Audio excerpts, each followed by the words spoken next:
4টিতেই তৃণমূল জিতেছে। কিন্তু যেই জয়ের উচ্ছ্বাসের পরে বিরোধীরাও বক্তব্য রাখছে, মুখ খুলছে এবং মুখ খুলে বলছে যে আমাদের ভিত্তি ছিল বিজেপি। শ্রমিক ভট্টাচার্য তিনি বলছেন আমাদের ভিত্তি ছিল ভোট লুট, আমরা রুখতে পারিনি, যেটা করার কথা ছিল। শাসক দল তাই হাসতে হাসতে বেরিয়েছে। কিন্তু এদিন বেশি দিন চলবে না। দেখুন, পরিষ্কার কথা হচ্ছে, নির্বাচনের পরে যদি যারা ভোট দিয়েছে তাদেরকে বিরোধীরা অসম্মান করেন, তাহলে কিন্তু নির্বাচনী প্রক্রিয়া এরকমভাবেই চলবে। তার কারণটা হচ্ছে যে এটা খুব পরিষ্কার, যারা ধরুন আজকে আপনার এই চ্যানেল যারা দেখবে, যে ওই 4টে বিধানসভার যারা নাগরিক, যারা ভোটার, তারা যখন দেখবে তারা জানবে যে কারা কাকে ভোট দিয়েছে। আমি তো জানবো যে আমি কাকে ভোট দিয়েছি, বা অনেক সময় বাড়ির লোকেরাও জানে কে কাকে ভোট দিয়েছে।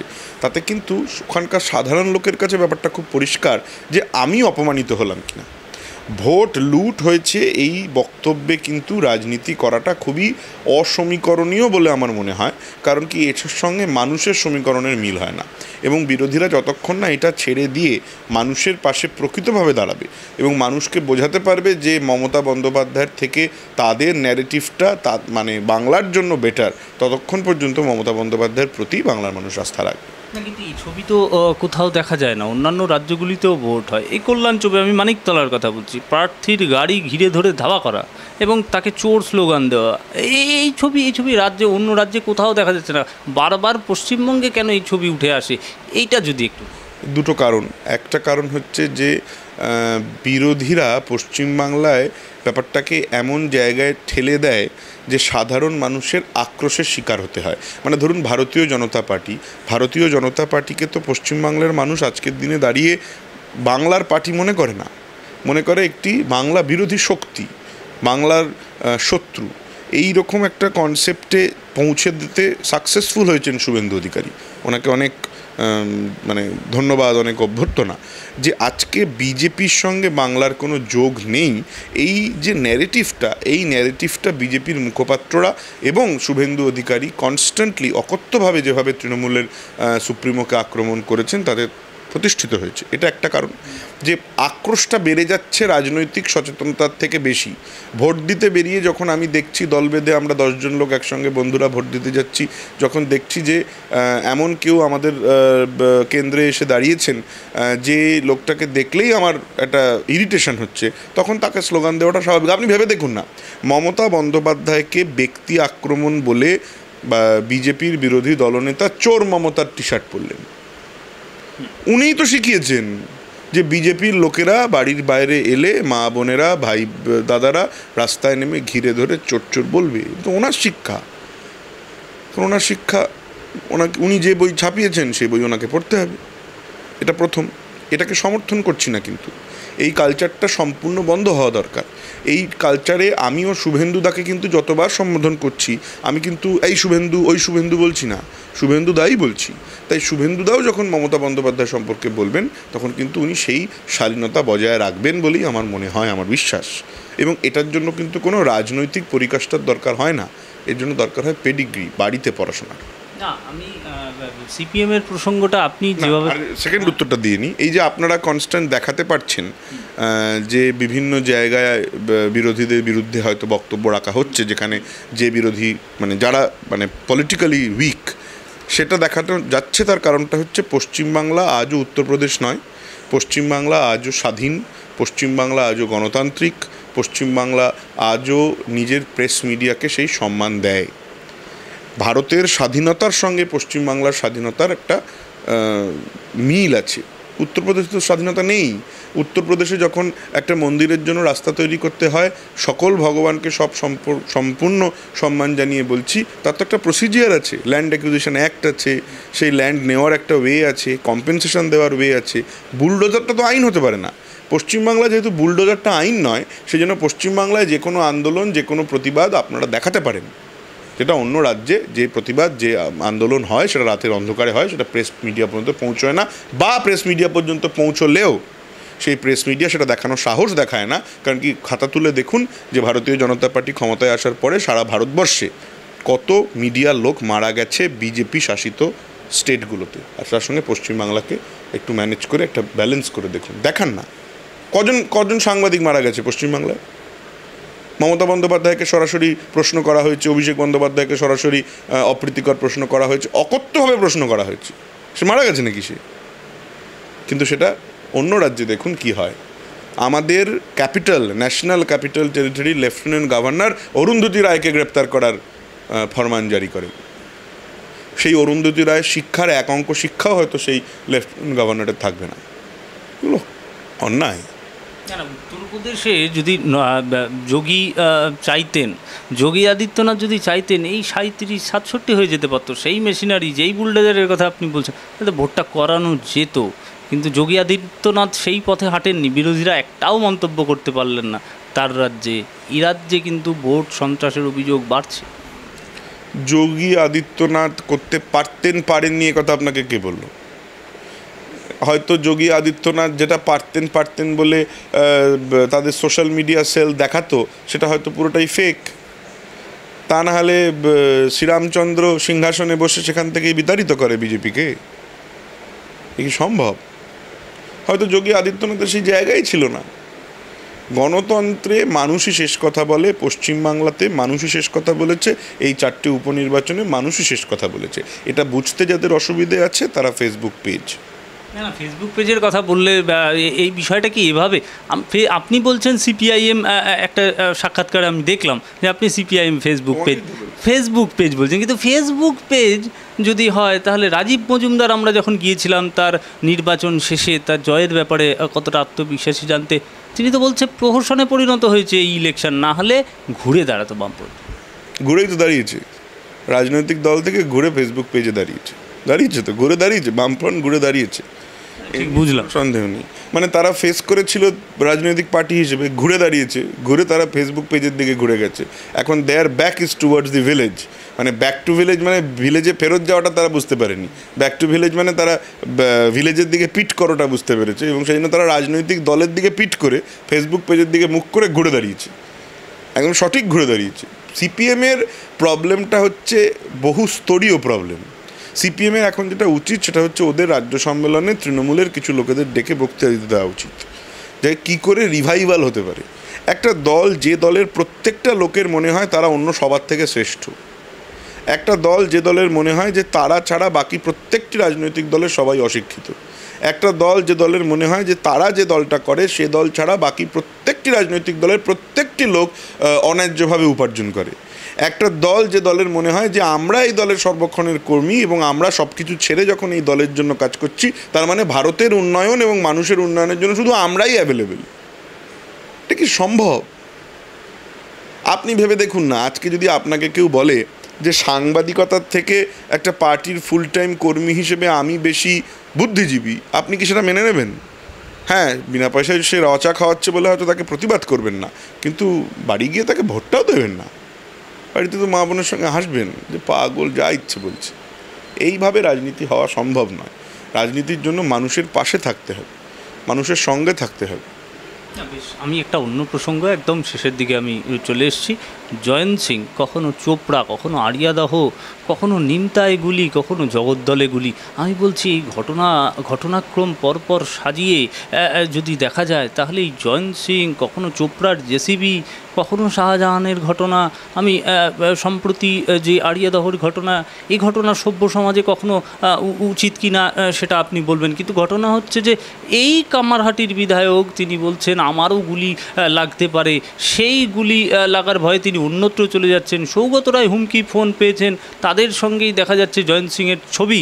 আমি বলছি যে তাদের সুরক্ষা যখন বিঘ্নিত, একজন সাংসদ, একজন বিধায়ক, সাধারণ মানুষের সুরক্ষা কোথায়? না দেখুন, সাংসদ বিধায়কের তো সুরক্ষা বিঘ্নিত নয়, তারা নিজেদের বক্তব্যে বলেছেন যে সমাজ বিরোধিতাটাকে কন্ট্রোল করতে হবে, এবং এটা নিয়ে কোনো দ্বিমত নেই।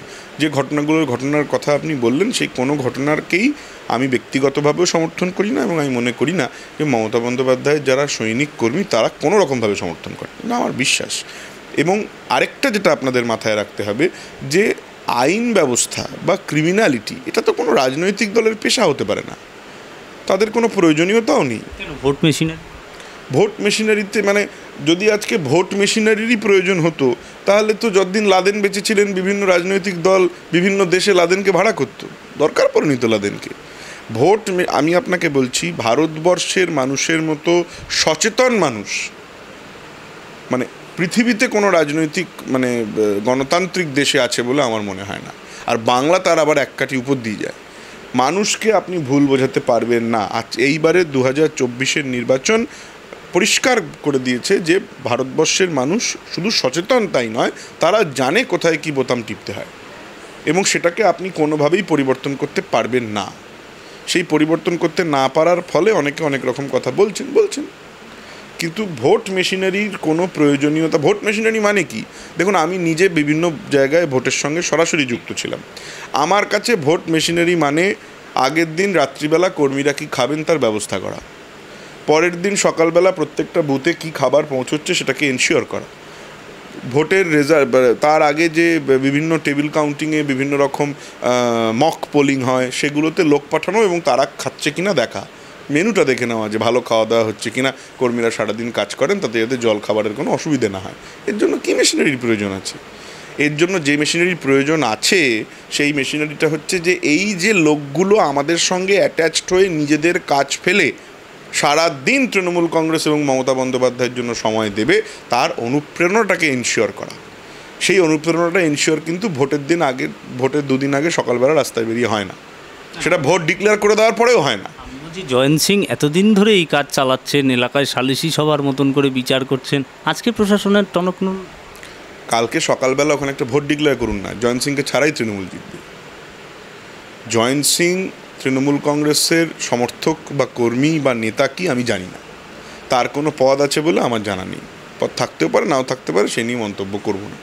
কিন্তু আজকে যদি আমি কোনো অনুষ্ঠান বাড়িতে যাই, সেখানে 5টা লোক যদি আমার সাথে ছবি তোলে, বা আমি যদি কোনো প্রোগ্রামে যাই সেখানে যদি 10টা লোক আমার সঙ্গে ছবি তোলে, আর আপনি যদি মদন মিত্রর কথা বলেন, আপনি যদি সৌগত রায়ের কথা বলেন, তারা তো ভীষণ অ্যাক্সেসেবল।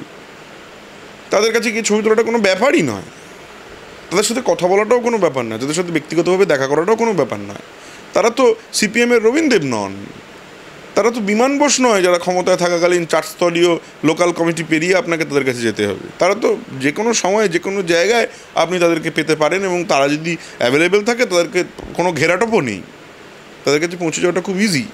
এবং তারা নিজেদের লোকালে সমস্ত লোককে চেনে জানে, এটাই তাদের ক্রেডিবিলিটি, এটা তাদের এক্স ফ্যাক্টর। কিন্তু তার মানে এই নয় যে মানে আজকে আপনি ভেবে দেখুন না, 2002-এর গোদ্রা রাইটসের আগে বিজেপি কি জানতো যে নরেন্দ্র মোদীর কী ক্ষমতা আছে? এই যে 2002-এর গোদ্রা রাইটসের পরেই তো নরেন্দ্র মোদীর যে একটা হিডেন ট্যালেন্ট সেটা ভারতবর্ষের লোক জানতে পারলো, বিজেপির লোকেরাও হয়তো জানতে পেরেছে। তারপর বিজেপি মনে করেছে এটা ট্যালেন্ট, অনেকে মনে করেছে এটা ট্যালেন্ট নয়। কিন্তু 2002-এর আগে যারা ইয়ের সঙ্গে ছবি তুলেছেন, নরেন্দ্র মোদীর সঙ্গে ছবি তুলেছেন, তারা কি বলবেন, তারা কি করবেন? তাদের কিছু করার নেই। আজকে অমিত শাহর যে কত রকমের ট্যালেন্ট, সেই ট্যালেন্ট নিয়ে আলোচনা নাই বা করলাম। সেই ট্যালেন্ট সম্পর্কে যারা হোম মিনিস্টার হওয়ার আগে অমিত শাহর সঙ্গে ছবি তুলেছে, তাদের কী করণীয় আছে? আজকে আমাদের এই যে বিজেপির যে আইটি সেলের যিনি হেড অমিত মাল্লব্য, তার যে কত রকমের কি বলবো আপনার চাহিদা, সেই চাহিদা নিয়ে তার কত রকমের যে রঙিন চাহিদা, সেই রঙিন চাহিদার তো আজকে মানুষের কাছে পরিষ্কার। কিন্তু যারা সেই চাহিদার শিকার না হয়েও হয়তো তার পাশে দাঁড়িয়ে ছবি তুলেছে, তাদেরকে আপনি কি বলবেন? তাদেরকে কি বলবেন যে তারা অমিত মাল্লব্যর রঙিন চাহিদার শিকার বা অমিত মাল্লব্য রঙিন চাহিদাকে সমর্থন করে? অমিত মাল্লব্যর সঙ্গে তো শ্রমিকদার ছবি আছে, অমিত মাল্লব্যর সঙ্গে তো দিলীপদার ছবি আছে। আমি মনে করি না যে শ্রমিকদা নিয়ে আলোচনা করবো না, দিলীপদারের কোনো সমস্যা আছে? তাহলে ছবি তোলা সঙ্গে থাকার সাথে আমার মনে হয় সমর্থন বা ব্যক্তি ইনভলভমেন্টের কোনো সম্পর্কই নেই। কারণ কি, যাদের সম্পর্কে কথা বলছেন তারা জনপ্রিয়, তারা জনপ্রতিনিধি, তাদের ব্যাপ্তি বিশাল এবং তারা অ্যাক্সেসেবল, তারা মানুষের কাছে থাকেন, মানুষের পাশে থাকেন, তাদের কাছে তাদের ইজিলি তারা অ্যাভেলেবেল। তাদের মানে বাড়িতে কেউ মারা গেলে শ্মশানে নিয়ে যাওয়া থেকে আরম্ভ করে, হসপিটালে ভর্তি করা থেকে আরম্ভ করে, স্কুলে কোথায় পড়বে, বাইরে কোথায় পড়তে যাবে, ট্রেনের টিকিট কনফার্ম, সবের জন্যই তাদেরকে পাওয়া যায়। সেজন্য সেখানে জয়ন্ত সিং, বিয়ন্ত সিং, মুলায়ম সিং, তাতে কিছু যায় আসে না। একদম ছোট্ট আমার শেষ জিজ্ঞাসা ছিল, একটা সময় অটল বিহারী বাজপেয়ী মমতা ব্যানার্জির টালির বাড়িতে এসেছিলেন, কালীঘাটের বাড়িতে।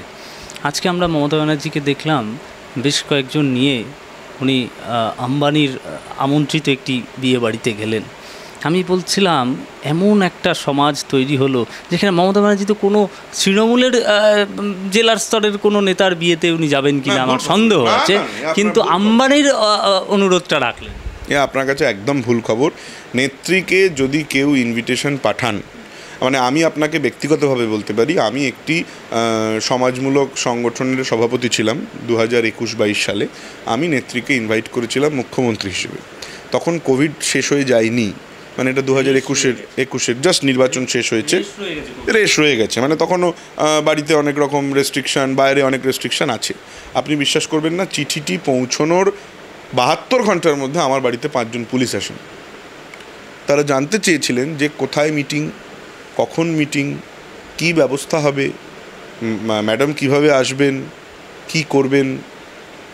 কারণ কি ম্যাডামকের কাছে চিঠিটা পৌঁছেছে, ম্যাডাম বলেছেন যাও দেখে এসো যে কি হচ্ছে, কোথায় প্রোগ্রাম হচ্ছে, কবে যাব, কিভাবে যাব। এই অ্যাক্সেসিবিলিটি ছিল। এবং 5ই সেপ্টেম্বর 2021 আমার প্রোগ্রাম হওয়ার কথা ছিল। সেই প্রোগ্রামের দিন মমতা বন্দ্যোপাধ্যায় বাইরে চলে যান একটি ইমিডিয়েট কাজে, কিন্তু বাইরে চলে যাওয়ার সময় তিনি কিন্তু তার ওএসডিকে বলতে ভোলেননি যে শশী পাজাকে বলো গিয়ে ওই মিটিংটা অ্যাটেন্ড করতে। মন্ত্রী শশী পাজা আমার সেই মিটিংয়ে এসে মুখ্যমন্ত্রী মমতা বন্দ্যোপাধ্যায়ের লেখা বক্তব্য পাঠ করেছিল। এবং এটা একটা অতীব সাধারণ ঘটনা। অনুষ্ঠানটি জ্ঞান মঞ্চে হয়েছিল, কারণ কি আমি জানি অনেকে কমেন্ট করবে তোমার ভিডিওতে মিথ্যা কথা বলছে, হ্যান ফ্যান বলছে। 5ই সেপ্টেম্বর 2021 জ্ঞান মঞ্চ। সেই জন্য, এবং আমি নিজে জানি মমতা বন্দ্যোপাধ্যায় বহু নেতা নেত্রীর বাড়িতে বা কর্মীদের বাড়িতে নিমন্ত্রিত হলে যদি উনি নিজের কাছ থেকে সময় পান উনি যান। এখন এটা দেখুন, এটা খুব অস্বাভাবিক এক্সপেকটেশন মুখ্যমন্ত্রীর কাছে, কারণ কি উনি রাজ্যের মুখ্যমন্ত্রী, যে আপনি জলপাইগুড়ি থেকে ওনাকে একটা ইনভিটেশন পাঠালেন, উনি শুধু আপনার বিয়ে বাড়িতে অ্যাটেন্ড করতে মুখ্যমন্ত্রী জলপাইগুড়িতে যাবেন। তাহলে পরের বার আপনারা প্রশ্ন করবেন মুখ্যমন্ত্রী কি শুধু বিয়ে বাড়ি অ্যাটেন্ড করেন? সেটা তো সম্ভব নয়। কিন্তু যদি উনি অ্যাভেলেবেল থাকেন উনি যান, এবং উনি নিজে পার্সোনালি গিফট দেন, এবং সেই গিফট কিন্তু সরকারি টাকায় যায় না, সেটা উনি ব্যক্তিগতভাবে নিজের টাকা থেকে গিফট দেন, এবং সেই গিফটের দায়িত্ব ওনার পরিবারের লোকেদের থাকে। সেই জন্য এই কথা বলা একদমই অনুচিত যে মুখ্যমন্ত্রী আম্বানির বিয়ে বাড়িতে গেছেন কিন্তু অন্য কারো বিয়ে বাড়িতে যাবেন।